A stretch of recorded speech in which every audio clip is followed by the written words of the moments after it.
அனைவருக்கும் வணக்கம். Welcome to our channel ready learn achieve. RL அகாடமிக்கு தங்களை அன்புடன் வரவேற்கிறேன். So TNPSC combine technical service எக்ஸாமோட AE non interview post general ஸ்டடீஸோட டென்டேட்டிவ் ஆன்சர் கீ தான் பார்க்க போகிறோம். ஸோ ரொம்ப முக்கியமான விஷயம் நான் சொல்லிடுறேன்.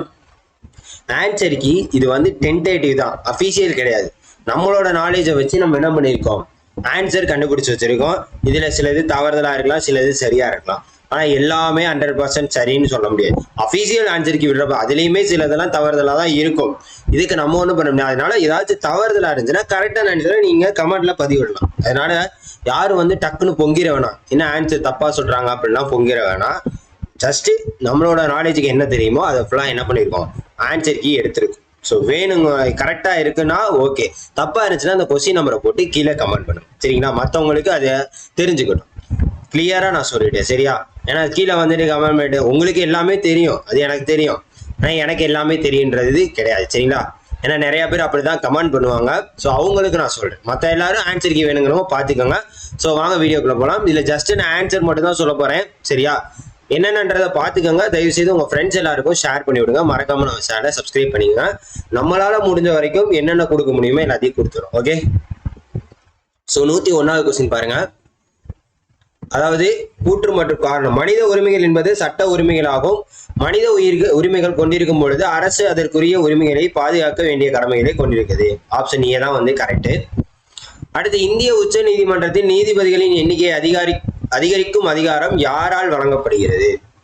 அதிகரிக்கும் அதிகாரம் யாரால் வழங்கப்படுகிறது அப்படின்னு கேட்டிருக்காங்க. யாரு அப்படின்னு பாத்தீங்கன்னா ஸோ பாராளுமன்றம். பட் எனக்கு வந்து குடியரசுத் தலைவரும் அப்படின்ற ஒரு டவுட் இருக்கு. பாராளுமன்றம் தான் சரியானது. ஓகேவா? நெக்ஸ்ட், புள்ளி விவரப்படி இந்தியாவில் வேலையின்மை விகிதம் குறைவாக உள்ளது. இந்திய பொருளாதாரம் அதன் மேற்பெரிய மக்கள் தொகை. இது என்னன்னு பார்த்தீங்கன்னா கூற்று சரி, ஆனால் காரணம் தவறு. அடுத்து, இடுமை தருவதாக வள்ளுவர் எவற்றை குறிப்பிட்டார்? ஆராய்ந்து கொள்ளும் நட்பும் ஆராய்ந்து தெரிந்தவரிடம் ஐயப்படுது. ஸோ இது வந்து ஆப்ஷன் பி. சரியா? ஸோ இது வந்து டென்டேட்டிவ் மட்டும்தான், அபிஷியல் கிடையாது. சரியா? குப்தர்களின் ஆட்சி காலத்தில் அமத்தியாக்களுக்கும் மந்திரிகளுக்கும் இடையான தெளிவான வேறுபாட்டை பின்வரும் எந்த நூல் கூறுகிறது? இது கமநக நீதி சாஸ்திரம். மேக்சிமம் இது ஜிஎஸ் பொறுத்த வரைக்கும் பார்த்தீங்கன்னா ஈஸி டு மாடரேட் லெவலில் தான் இருந்திருக்கு. அதுல சில இதெல்லாம் பார்த்தீங்கன்னா இந்த மேட்ச் த ஃபாலோயிங் நிறைய கேட்டிருக்காங்க. அதே மாதிரி பார்த்தீங்கன்னா உங்களுக்கு டைரக்டாகவும் கொஸ்டின்ஸ் எல்லாமே கேட்டிருக்காங்க. சரியா? பின்வரும் சிந்து சமவெளி தளங்களை சரியாக பொறுத்துக. காளிபங்கன் எங்க இருக்கு? காளிபங்கன். ஸோ இதுக்கு உண்டான ஆன்சர் என்னங்க? ஆன்சர் என்னன்னா ஆப்ஷன் பி. சரியா? Option B. கால வரிசைப்படி மக்கள் தொகை மாறுபாட்டின் பின்வரும் கட்டத்தை ஒழுங்குபடுத்தும். அதாவது அதிக பிறப்பு விகிதம், அதிக இறப்பு விகிதம். இதான் ஃபர்ஸ்ட். அதுக்கப்புறம் வந்து அதிக பிறப்பு விகிதம், குறைந்த இறப்பு விகிதம். இப்ப குறைந்த பிறப்பு விகிதம், குறைந்த இறப்பு விகிதம். அடுத்து, கீழே கொடுக்கப்பட்டுள்ள சரியானதை தேர்வு செய்க. என்னது? எண்ணி துணிக கருமம் துணிந்த பின் எண்ணுவோம் என்பது இலக்கு. இந்த செயல்ல எவ்வாறு ஈடுபடணும்னு சொல்லியிருக்காரு? நன்றாக சிந்தித்து பிறகு செயல்படணும். ஆப்ஷன் ஏ தான் கரெக்ட். நெக்ஸ்ட், அகமது நகரின் நிசாம் சாகியை தோற்றுவித்தவர் யார் அப்படின்னு பார்த்தீங்கன்னா மாலிக் அகமது. அப்புறம் பாருங்க, பொறுத்துக்க. நான் சொல்லல, பொறுத்துக்க தான் நிறைய கேட்கிறாங்க. இதெல்லாம் வந்து டெல்லி சுல்தானியத்துல வரக்கூடியது. சரியா? Option B, ஜிசியாவை ஒழித்தல். ஜிசியா வரியை ஒழித்தவர் யாருங்க? ஸோ யாராவது தெரிஞ்சுன்னா கீழே கமெண்ட் பண்ணுங்க. ஆப்ஷன் பி தான் கரெக்ட். Option B. அடுத்து இங்க பாருங்க, நான் சொன்னேன் அந்த மேட்ச் த ஃபாலோயிங் தான் மோஸ்ட் ஆஃப் தான் கேட்டிருக்காங்க. அசன் ரீசன் போக மோஸ்ட் ஆஃப் இதுதான் கேட்டிருக்காங்க. சரியா? அடுத்து பாருங்க, பின்வரும் நலத்திட்டங்களை அதன் நோக்கத்துடன் சரியாக பொறுத்தது என்ன அப்படின்னு பார்த்தீங்கன்னா ஆப்ஷன் பி. என்னது? 1 2 3 4 தான் வந்து சரியானது. சரி, ஆப்ஷன் சி. ஆப்ஷன் சி தான் வந்து கரெக்ட். ஸோ இதெல்லாமே டென்டேட்டிவ் தான் ஆன்சர். சரியா? அடுத்து, match the correctly Gupta ministers of central ministers. So என்னது? Option B. 119. ராபர்ட் டி நோபலியின் மொழித்திறனும் தமிழில் சமஸ்கிருதத்திலும் விரிவாக எழுத உதவியது. இவர் தமிழ் உரைநடை தந்தை என கருதப்படுகிறார். ஸோ இது என்ன? ஆப்ஷன் டி தான் வந்து இது கரெக்டான ஆன்சர். அடுத்து 120. குழந்தைகள் பாலியல் குற்றங்களிலிருந்து பாதுகாக்கும் போக்சோ சட்டம் 2012 அதோட கருத்துக்கள்ல எது கரெக்டானது அப்படின்னு கேட்டிருக்காங்க. எந்த அறிக்கை சரியானது? அபராதம் அல்லது இரண்டும் அப்படின்றது. சரியா? வேலூர் கழகத்தை பற்றி கூற்றுகள்ல எது? 1 2 தான் சரி. 1 2 தான் சரி. அடுத்து, சம்பு இந்து கணவரின் மற்றொரு பேராகவும் இவர் வேத கால கடவுளான ருத்ரனோடு அடையாளப்படுத்தப்படுகிறார். Option C Sivan. அடுத்து arrange the following health program. இங்க பாருங்க, இதெல்லாம் வந்து நலத்திட்டங்கள். ஸோ இது என்னென்ன திட்டங்கள் அப்படின்றது தெரிஞ்சா மட்டும்தான் நம்மளால என்ன பண்ண முடியும், கரெக்டாக சால்வ் பண்ண முடியும். ஸோ இதெல்லாம் வந்து மேக்சிமம் திட்டங்கள் சார்ந்த இதை கண்டிப்பா வந்து தெரிஞ்சு வச்சுக்கோங்க. சரிங்களா, திட்டங்கள் சார்ந்ததை வந்து கண்டிப்பா வந்து தெரிஞ்சு வச்சுக்கோங்க, ரொம்ப ரொம்ப முக்கியமான விஷயம். ஸோ சுகாதார திட்டங்கள்ல எது எது முக்கியமானது, என்னென்ன டேட், அதாவது இயர் தெரிஞ்சாதான் உங்களால என்ன பண்ண முடியும், காலவரிசைப்படுத்தப்படும். ஸோ பாருங்க, பெரியம்மை ஒழிப்பு திட்டம் 1962, தேசிய குடும்ப நல திட்டம் 1952, மலேரியா ஒழிப்பு திட்டம் 1953, யானைக்கால் வந்து 1955. ஸோ இப்போ கால வரிசைப்படுத்தினா எது ஃபர்ஸ்ட், 1952 ஃபர்ஸ்ட், இது அதுக்கப்புறம் என்னது 52, அதாவது 3 கரெக்டு தானா, 3 4 1 2ன்னு வருது. சரியா, இந்த ஆர்டர் படி பார்த்தோம்னா ஸோ இதுல என்னென்ன வரிசை அப்படின்றத பார்த்துக்கோங்க. சரியா, ஸோ இயர் இதான். ஆப்ஷன் பி வந்து கரெக்டாக வச்சுக்கோங்க. சரிங்களா, ஆப்ஷன் பி வந்து டவுட்ல வச்சுக்கோங்க, ஏன்னா பி தான் வருது, ஆனா 3 4 1 2 தான் ஆப்ஷன்ஸ் வருது. ஆப்ஷன் சி தான் இருக்கு, ஆப்ஷன் டி. சரியா, 3 4 1 2 தான் கரெக்ட். ஓகேவா, 3 4 1 2 நான் சொன்ன சில இதெல்லாம் வந்து தவறுதலா இருக்கும் அப்படின்றத சொல்லியிருந்தேன். ஸோ பாருங்க, 3 4 1 2 தான் கரெக்ட். ஓகேவா, ரைட். நெக்ஸ்ட் 126 ஏடி புஸ்கல்கர், அதாவது சிந்து சமவெளி மக்களின் அமைதியை விரும்புவார். இவர் அடுத்த காலவரிசை என்னன்னு பாத்தீங்கன்னா ஆப்ஷன் சி, காலவரிசை ஆப்ஷன் சி. அடுத்து 130 என்னன்னு பாத்தீங்கன்னா ஆப்ஷன் டி, அதாவது இந்த ராதா காந்த் கஜுலு லட்சுமி நரசு ரெட்டி, இவங்க தான் வந்து 1852 சென்னை வாசிகள் சங்கத்தை ஆரம்பிச்சிருப்பாங்க. சென்னை வாசிகள் சங்கத்துல இது பண்ணிருப்பாங்க. சரியா, அதே மாதிரி சுரேந்திரநாத் பானர்ஜி, அப்போ என்ன கேட்டிருக்காங்க பாருங்க, சரியானது எவை அப்படின்னு தான் கேட்டிருக்காங்க. ஸோ எது சரியானது அப்படின்னு பாத்தீங்கன்னா 2 மற்றும் 3 தான் சரி. சரியா, 2 மற்றும் 3 தான் சரி. அடுத்து வந்து இந்திய அரசியல் சட்டத்தின் எந்த சரத்து குழந்தைகளை தொழிற்சாலை, சுரங்கம் அல்லது எந்த ஆபத்தான தொழிலும் பணி அமர்த்தக்கூடாது, ஆர்டிகல் 24. அடுத்து பாத்தீங்கன்னா ஐக்கிய நாடுகளின் பொது சபை தேசிய அல்லது இனம், மதம் மற்றும் மொழி, இதுக்கு வந்து டிசம்பர் 18 1993. அடுத்து இந்தி திணிப்பை பத்தி கொடுத்திருக்காங்க, இதுக்கு ஆன்சர் பாத்தீங்கன்னா ஆப்ஷன் பி. அடுத்து பிரிட்டிஷாரின் செல்வ சுரண்டல் கோட்பாடு எதை கொண்டு வருது, ஏழ்மை மற்றும் பஞ்சம் பொருளாதார வளர்ச்சி நோக்கத்தை குறைக்கிறதுக்கு பாதித்தது. அடுத்து பின்வரும் கூற்றுகள்ல நீதி கட்சியை பற்றி உண்மையானவை எது அப்படின்னு பாத்தீங்கன்னா 1 2 4, 1 2 4. அடுத்து மாடசாமி பற்றிய உண்மையான கூற்று என்ன அப்படின்னு பாத்தீங்கன்னா 1 3, ஆப்ஷன் சி. அடுத்து இந்திய தேசிய காங்கிரஸை பற்றி சரியானது எது அப்படின்னு கேட்டிருக்காங்க. ஸோ என்னது 1 மற்றும் 3, 1 மற்றும் 3 தான் சரியானது. இந்திய தேசிய காங்கிரஸின் முதல் கூட்டம் எங்க நடந்துச்சு, பம்பாயில நடந்திருக்கும். அதனால வந்து இது தப்பு. சரியா, மற்றது எல்லாமே கரெக்ட். நெக்ஸ்ட் 42வது அரசியல் அமைப்பு திருத்த சட்டத்துல தான் 1976 முகவுரையில இந்த 3 வார்த்தைகளை வந்து என்ன பண்ணிருப்பாங்க, சேர்த்திருப்பாங்க. நீதி கட்சி தொடங்கப்பட்ட ஆண்டு 1916. இதெல்லாம் வந்து repeated question, previous year question. இது இந்த இந்திய தேசிய காங்கிரஸ், இந்த முகவரை பற்றிய கொஸ்டின்ஸ், அப்புறம் இந்த MC ராஜா கொஸ்டின். முதல் பட்டியலின தலைவர் யாரு, மயிலை சின்னத்தம்பி ராஜா. ஒரு சட்டமன்ற உறுப்பினராக எனது அனுபவம் என்ற நூலை எழுதியவர் யாரு, இந்தியாவின் முதல் சட்டமன்ற உறுப்பினர் யாரு, டாக்டர் முத்துலட்சுமி ரெட்டி அம்மையார், அவங்கதான். அடுத்து 147 சென்னையில் நடைபெற்ற இந்திய தேசிய காங்கிரசின் 3வது கூட்டத்தில் தமிழில் முதலாக பேசியவர் யார் அப்படின்னு ஜி சுப்பிரமணிய ஐயர்.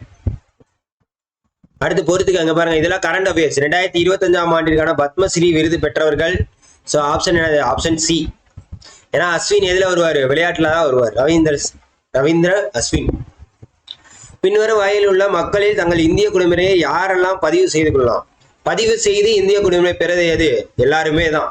சரியா, அடுத்து பொருளாதார வளர்ச்சியிலேயே எந்த ஆண்டில் LPG மாதிரி அறிமுகப்படுத்தப்பட்டது. ஸோ இந்த LPG மாதிரி அப்படின்றது என்ன அப்படின்றது கண்டிப்பா எல்லாருக்குமே தெரிஞ்சிருக்கும். LPG மாதிரி ஸோ எந்த வருடம் அப்படின்னு பார்த்தீங்கன்னா 1991, 1991. ஸோ இந்த LPGயோட ஃபுல் டெஃபனிஷன் என்ன அப்படின்றது தெரிஞ்சுக்கோங்க. ஸோ அது ரொம்ப முக்கியம். ஸோ என்ன அப்படின்னு பார்த்தீங்கன்னா liberalisation, privatisation, globalisation. Liberalisation, privatisation, globalisation இது எல்லாமே 1991 தான் கொண்டு வரப்பட்டிருக்கும். சரியா? அடுத்து 153வது கொஸ்டின், அயோத்திதாச பண்டித பற்றி கேட்டிருக்காங்க. அதுல வந்து ஆப்ஷன் ஏ தான், ஒரு பைசா தமிழன் என்ற பெயரில் வாராந்திர பத்திரிகை ஒன்றை தொடங்கினார். அடுத்து இங்க பாருங்க, ரயில்வே மண்டலங்கள், இதுவும் வந்து ஸ்டாட்டிக் ஜிகே, இதெல்லாம் வந்து ஸ்டாட்டிக் ஜிகே. ஸோ இது என்ன அப்படின்னு பார்த்தீங்கன்னா ஆன்சர் ஏ. ஆன்சர் ஏ தான் வந்து கரெக்ட். அதாவது தென்கிழக்கு வந்து கொல்கத்தா, தெற்கு மத்தியம் வந்து செகந்திராபாத், கிழக்கு கடற்கரை வந்து புவனேஸ்வர், மேற்கு மத்தியம் வந்து ஜபல்பூர். சரியா? அடுத்து அரசியல் அமைப்பு சட்டத்தில் உள்ள அடிப்படை உரிமைகள் குறித்து கீழ்கண்டோரில் எது சரின்னு பார்த்தீங்கன்னா 1 மட்டும்தான் சரியானது. அடுத்து directive principle of state policy. So இது என்னன்னா 36ல இருந்து 51 பகுதி 4ல இருக்கக்கூடியது. அடுத்து பின்வருவனவற்றை பொறுத்துக்க, பாருங்க நான் சொன்ன பொறுத்துக்க, நிதிக்குழு தலைவரை பற்றி கேட்டிருக்காங்க. ஆப்ஷன் சி தான் கரெக்ட். அடுத்து விச் ஆஃப் த ஃபாலோயிங், வெப்பமண்டல பாலைவனை பற்றி பின்வரும் கூற்றுகள் எது உண்மைனா 1 மற்றும் சரியானது. அடுத்து ஜெர்மனியின் புதிய அதிபராக விரைவில் பொறுப்பேற்க உள்ள பிரெட்ரிக் மேக்ஸ் எந்த கட்சியை சேர்ந்தவர்? கிறிஸ்துவ ஜனநாயக ஐக்கிய கட்சி. அடுத்து குடியரசுத் தலைவர் பாராளுமன்ற உறுப்பினராகவோ அல்லது மாநிலவின் சட்டமன்ற உறுப்பினராக இருக்கக்கூடாது அப்படின்னு சொல்லக்கூடிய விதி 59. இதெல்லாம் ப்ரீவியஸ் இயர் கொஸ்டின். பின்வரற்றில் நிதி ஆய்வு பற்றி எது உண்மை அப்படின்னு கேட்டிருக்காங்க. எது? 3வது மட்டும்தான் உண்மை. திணிக்கும் அதிகாரம் இதுக்கு கிடையவே கிடையாது. அப்போ 3 மட்டும்தான் சரி. சரியா? அடுத்து 168, மனிதனால் உருவாக்கப்படும் மாசுக்கள் எவ்வாறு அளிக்கப்படுகின்றன? மானுடவியல் மாசுக்கள். ஏன்னா இந்த தொழிற்சாலையா இருக்கட்டும், சிமெண்டா இருக்கட்டும், தோலா இருக்கட்டும், எல்லாமே ஃபேக்டரி தான். அந்த ஃபேக்டரி எல்லாம் மனிதர்களால தான் கொண்டு வரப்படுது. ஸோ அது மனிதனால் உருவாக்கப்படுது மொத்தமா மானுடவியல் மாசுக்கள். அடுத்து 169 ஏரிகளை வந்து பொறுத்த சொல்லியிருக்காங்க. ஆப்ஷன் சி தான் வந்து இதுக்கு கரெக்ட். அடுத்து 170 ஆளுநரை பற்றி கொடுத்திருக்காங்க. ஆளுநர்களை பற்றி கொடுத்ததுல எது கரெக்ட் அப்படின்னு பார்த்தீங்கன்னா ஆப்ஷன் சி. அதே மாதிரி தலைமைச் செயலாளர் அலுவலர் வரமாட்டாங்க. சரியா? அடுத்து arrange the following in chronological order, எதுபடி கணக்கீடு நடக்குது அப்படின்னு கேட்டிருக்காங்க. Option C. ஃபர்ஸ்ட் எப்பவுமே ஹியூமன் டெவலப்மெண்ட் இண்டெக்ஸ். சரியா? ஃபர்ஸ்ட் எப்பவுமே ஹியூமன் டெவலப்மெண்ட் இண்டெக்ஸா கால வரிசைப்படி ஒழுங்கப்படுத்த சொன்னாங்கன்னா 1, 3 இதான் அந்த அடுத்து 2, அடுத்து 4. ஸோ உடல் வாழ்க்கை தர குறியீடு அதுல இருந்தா ஹியூமன் டெவலப்மெண்ட் இண்டெக்ஸ் கொண்டு வருவாங்க. அடுத்து 172 வேதம் தமிழ் செய்த மாறன் யாரு அப்படின்னு பார்த்தீங்கன்னா நம்மாழ்வார். சரியா? அடுத்து ஜெயினிசத்தை பத்தி கொடுத்திருக்காங்க. ஆப்ஷன் சி தான் ஆன்சர். அடுத்து தீம் ஃபார் எர்த் டே 2020 பூமி தினத்தோட கருப்பொருள் என்னன்னு பார்த்தீங்கன்னா பருவநிலை செயல். அது வாட் இஸ் 3E அப்படின்னு பார்த்தீங்கன்னா ஆற்றல், பொருளாதாரம், சுற்றுச்சூழல். 3Rனா இது ரெடியூஸ், ரீயூஸ், ரீசைக்கிள். இது வந்து 3R. சரியா? அடுத்து மக்களவையில் அதிக இடங்களை கொண்ட மாநிலம் எது? மத்திய பிரதேசம். ஸோ எத்தனை இடங்கள் தெரியுமா? மக்களவையில் அதிகம் கொண்டது. ஓகே, எத்தனை இடங்கள் இதெல்லாம் நம்ம தனியாக எக்ஸ்பிளனேஷன்ஸ் வீடியோ உங்களுக்கு கண்டிப்பாக நம்ம கொடுப்போம். அதில் தயவு செய்து பாருங்க. சரிங்களா? எக்ஸ்பிளனேஷன்ஸ் வீடியோ கண்டிப்பாக நம்ம கொடுப்போம். அதில் தயவு செய்து பாருங்க. மறக்காம நம்ம சேனலில் என்ன பண்ணிக்கோங்க, சப்ஸ்கிரைப் பண்ணி உங்கள் ஃப்ரெண்ட்ஸ் எல்லாருக்கும் ஷேர் பண்ணிவிடுங்க. அதே மாதிரி நம்மளோட ஆர்எல் அகாடமியில் எல்லாமே பிடிஎஃப் மெட்டீரியல், டெக்னிக்கல் எக்ஸாம்ஸ்க்கு உண்டான எல்லாமே டெஸ்ட் பேட்ச் எல்லாமே பிடிஎஃப் மெட்டீரியல் தான் அவைலபிள் இருக்கு. வேணுங்கிறவங்க சாம்பிள் எல்லாமே பார்த்துக்கோங்க. வேணும்னா மட்டும் என்ன பண்ணிக்கோங்க, யூஸ் பண்ணி மறக்காம டவுன்லோட் பண்ணி பார்த்துக்கோங்க. சரியா? Okay, right. Next, the joint sittings of the two houses of Indian Parliament.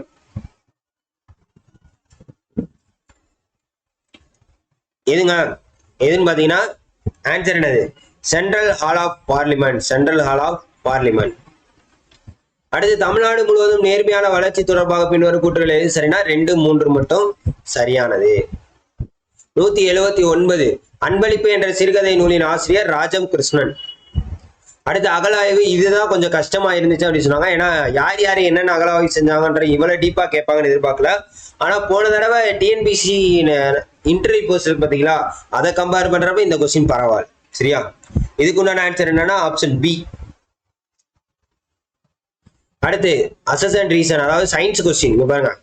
அதுக்கு வந்து ஆன்சர் என்ன அப்படின்னு பாத்தீங்கன்னா option C. Option C. Kerala மற்றும் கர்நாடக மாநிலங்கள் முற்றிலும் தடை செய்யப்பட்டுள்ள பூச்சிக்கொல்லி எது? எண்டோசல்ஃபான். எண்டோசல்ஃபான். அதே மாதிரி மக்களாட்சியின் மீதான அனைத்து கட்டுப்பாட்டு முறைகளையும் கூட்டாட்சி மிகவும் பயனுள்ளதாகும். இந்த கூற்றை கூறியவர் யாருன்னா கேசி வியர். அப்புறம் பொறுத்துக்க சொல்லியிருக்காங்க. இது வந்து என்னன்னு பாத்தீங்கன்னா 243D இதெல்லாம் வந்து முக்கியமானது, பஞ்சாயத்து பற்றிய முக்கியமானது. ஆப்ஷன் ஏ தான் வந்து என்னது கரெக்டானது. 243D என்பது இடஒதுக்கீடு இடங்களை பற்றியும், 243E ஊராட்சிகளின் பதவி காலம், 243J வந்து ஊராட்சிக்கு கணக்குகளை தணிக்கை, 240K வந்து ஊராட்சிகளுக்கான தேர்தல்களை குறிக்கக்கூடியதாக இருக்கும். தமிழ்நாட்டின் தென்மண்டலத்தில் எந்த வகையான மண் வகைகள் உள்ளன? கடலோர வண்டல், நல்ல சிகப்பு மண். பின்வருடி எதன் மூலம் குறைந்தபட்ச ஆதரவு விலை நிர்ணயிக்கப்படுகிறா? Option B. ஸோ இதோட பிடிஎஃப் வந்து ஆன்சர் கீ பிடிஎஃப் வந்து டென்டேட்டிவ்னு சொல்லிட்டு நம்ம டெலகிராம் சேனல்ல போட்டிருக்கோம். அங்கே போய் என்ன பண்ணலாம், டவுன்லோட் பண்ணிக்கலாம். இதோட ஆன்சர் கொஸ்டின் ஆன்சருமே என்னது எல்லாமே உங்களுக்கு நம்ம இதில் போட்டிருக்கோம் டெலகிராம் சேனல். மறக்காம டெலகிராம் சேனலை யாரும் ஜாயின் பண்ணாமல் இருந்தால் ஜாயின் பண்ணிக்கோங்க. உங்களோட வாட்ஸ்அப் சேனலையும் ஜாயின் பண்ணிக்கோங்க. அடுத்து 187வது கொஸ்டின். கடுகை துளை தேல் ஏற்கடலை புகட்டி குறுக தரித்த குரல் எது? ஔவையார். அடுத்து கனகசபை பிள்ளை வெள்ளவர் ஆராய்ச்சி இவங்களை வந்து பொறுத்த சொல்லியிருக்காங்க. ஆப்ஷன் டி தான் வந்து இதுக்கு கரெக்ட். எந்த காலத்தை சேர்ந்தவர்? அச்சையை பற்றி கேட்டிருக்காங்க. இதுவும் பார்த்தீங்கன்னா உங்களுக்கு வந்து என்னது சயின்ஸ்ல இருந்து கேட்கப்பட்ட கொஸ்டின். ஆப்ஷன் ஏ தான் வந்து கரெக்ட். அடுத்து 190வது கொஸ்டின். பொருத்தமான இணை நடைமுறை விதிகள் குழு என்ன பார்த்தீங்கன்னா option D. Option D. Okay. அடுத்து வந்து பார்த்தீங்கன்னா 191வது கொஸ்டின். ஸோ இதுக்கு என்னன்னு பார்த்தீங்கன்னா மானிய உதவிகள் பற்றி கேட்டிருக்காங்க. ஆப்ஷன் 2 மட்டும்தான் கரெக்ட். சரியா? அடுத்து 192 என்னன்னு பார்த்தீங்கன்னா அறிவை நிரப்பிக் கொள்வதற்கேற்ற நூல்களை கற்று அறிவை திரட்டி கொள்ளாமல் ஒருவன் அவையின் கண், அதாவது திருக்குறள்ல இருந்து கேட்டிருக்காங்க. ஸோ இதுக்கு என்னன்னு பார்த்தீங்கன்னா என்னது எழில் நலம் மாண்பு நம்பை புனைப்பாவை அற்று, இதுதான் வந்து கரெக்டானது. சரியா? அடுத்து பின்வருவற்றுள் வள்ளுவர் வரிசைப்படுத்த சொல்லியிருக்காரு. என்னது? ஸோ என்னன்னு பார்த்தீங்கன்னா ஆப்ஷன் பி தான் வந்து இது கரெக்டான ஆன்சர் வரும். அதாவது ஈயற்றலும் ஈற்றலும் காற்றை வகுத்தை வல்லத்தரசனும் வரும். சரிங்களா? அந்த ஒரு திருக்குறள் இருக்கும், அதுதான். சரியா? ஓகே. அதுக்கு ஆப்ஷன் பி தான் வரும், அதை பார்த்துக்குவோம். ஸோ இதெல்லாம் டென்டேட்டிவ் தான், தயவு செய்து பாருங்க. அபிஷியல் ஆன்சருக்கு வரப்ப நம்ம சேனல்லையும் டெலகிராம்லையும் நம்ம போட்டுருவோம். ஸோ பல்வேறு உபயோகங்களுக்கு பயன்படும் நமது பாரம்பரிய ஆற்றல் வளங்கள் எதுங்க? மரபுசார் ஆற்றல் வளம். சரியா? அடுத்து பின்னும் இயங்குதல் நிராகரித்தல் கோட்பாடுபடி உச்ச நீதிமன்றம் மீதுள்ள பின்வரும் கூற்றுகளில் எவை சரியானது அப்படின்னு பார்த்தீங்கன்னா 1 மற்றும் 2. இந்தியாவின் நூல் கிண்ணம் என்று அழைக்கப்படும் மாநிலத்தின் பெயர் என்ன? எது? தமிழ்நாடு. அடுத்து சம்பூர்ணா ஊரக வேலைவாய்ப்பு திட்டம், இது பெண்களுக்கு பிரத்யேகமாக வேலை வாய்ப்பை வழங்குகிறது. அடுத்து 200வது கொஸ்டின் பார்த்தீங்கன்னா அரசிற்குரிய தகுதி பெயர்களாக திருக்குறள் எதை சொல்கிறார் பார்த்தீங்கன்னா 1, 2, 3 எல்லாத்தையுமே. சரியா? ஸோ டோட்டலாக பார்த்தீங்கன்னா 75க்கு எவ்வளோ எடுத்திருக்கீங்க அப்படின்றத சொல்லுவோம். 75க்கு அபோவ் வந்து 55 to 60 இருந்தால் தான் சேஃப் ஸ்கோர் ஆகும். சாரி, 60 to 65க்கு மேலே இருக்கணும். சரிங்களா? Safe score. அதே மாதிரி மேக்ஸை பொறுத்த வரைக்கும் 25க்கு 22+ எடுக்கணும். சரியா? ஏன் அப்படின்னு சொல்றேன்னா இதை எடுத்தால் ஆவரேஜாக உங்களுக்கு டெக்னிக்கலில் ஸ்கோரிங் வந்து ஓரளவுக்கு 140+ 150 கிட்ட கண்டிப்பாக போட்டால் மட்டும்தான் ஓரளவுக்கு ஒவ்வொரு எக்ஸாமை பொறுத்தும் சேஃப் ஸ்கோராக இருக்க முடியும். சரியா? ஸோ மறக்காம நம்மளோட சேனலை பாருங்க. ஏதாச்சும் மெட்டீரியல் வேணும், ஜிஎஸ் தமிழ் எது வேணும்னாலும் தாராளமாக என்ன பண்ணீங்க யூஸ் பண்ணிக்கோங்க. பிடிஎஃப் தான் எல்லா மெட்டீரியலுமே. வேணும்னா நம்ம சேனலை சப்ஸ்கிரைப் பண்ணி உங்கள் ஃப்ரெண்ட்ஸ் எல்லாருக்கும் ஷேர் பண்ணிவிடுங்க. தேங்க்யூ.